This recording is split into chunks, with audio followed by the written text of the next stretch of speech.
اعوذ باللہ من الشیطان الرجیم۔ پناہ مانگتا ہوں میں اللہ کی شیطان مردود سے۔ بسم اللہ الرحمن الرحیم۔ شروع اللہ کا نام لے کر جو بڑا مہربان نہایت رحم والا ہے۔ السلام علیکم ناظرین، آج ہم نقدی وراثت میں چھوڑ گئے تھے۔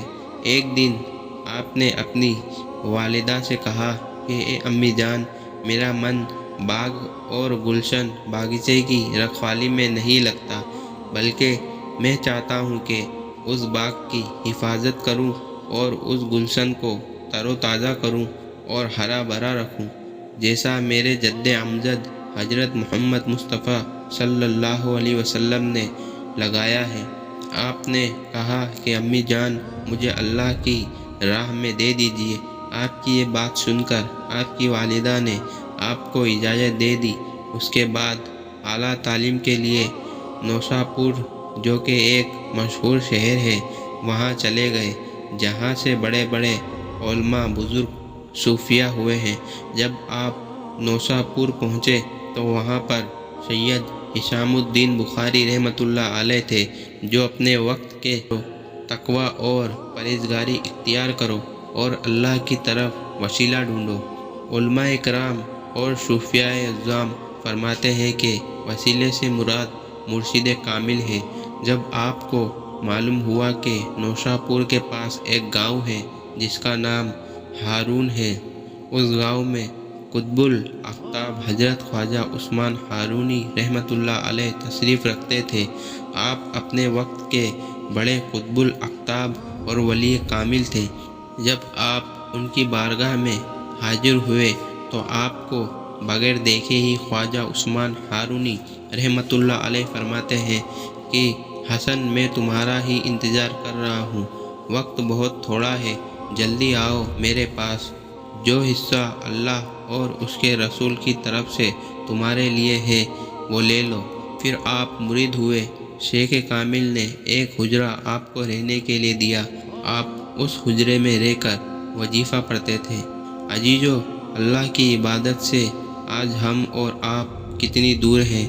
ایک خواجہ غریب نواز رحمۃ اللہ علیہ، اللہ، آج کل ہمارا حال یہ ہے کہ ہم یہ چاہتے ہیں کہ ہمیں ایسا پیر کامل ملے جو ایک نگاہ سے ہمیں قطب بنا دے، نہ نماز پڑھنی پڑے، نہ روزہ رکھنا پڑے، نہ حج کرنا پڑے، نہ داڑھی رکھنی پڑے، نہ تہجد پڑھنی پڑے، نہ کوئی ذکر اذکار کرنا پڑے، نہ خواہشات نفسانی کو کچلنا پڑے۔ محنت و مشقت، جب چاہے، جسے چاہے، جہاں چاہے، لیکن یہ قانون نہیں ہے کہ سب کو ایک نگاہ سے قطب بنا دے۔ قانون یہی ہے محنت و مشقت سے یہ مرتبہ حاصل کرے۔ آپ کی شان کا ایک حصہ بھی مؤلف نہیں لکھ سکتا۔ ایک بار آپ کے پیر و مرشد نے پوچھا، اے حسن بیٹا، تم کہاں تک دیکھتے ہو؟ آپ نے عرض کیا، ساتوں آسمان اور ساتوں زمین کی حقیقتوں کو بے حجاب دیکھتا ہوں۔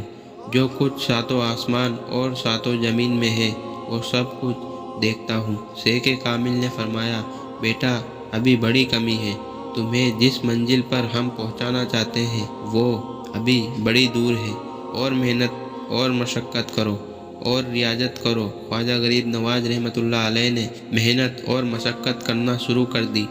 ادھر شیخ کامل خواجہ عثمان ہارونی رحمۃ اللہ علیہ کی توجہ آپ پر تھی۔ کچھ دن بعد پھر آپ کے پیر نے پوچھا کہ حسن، اب تم کہاں تک دیکھتے ہو؟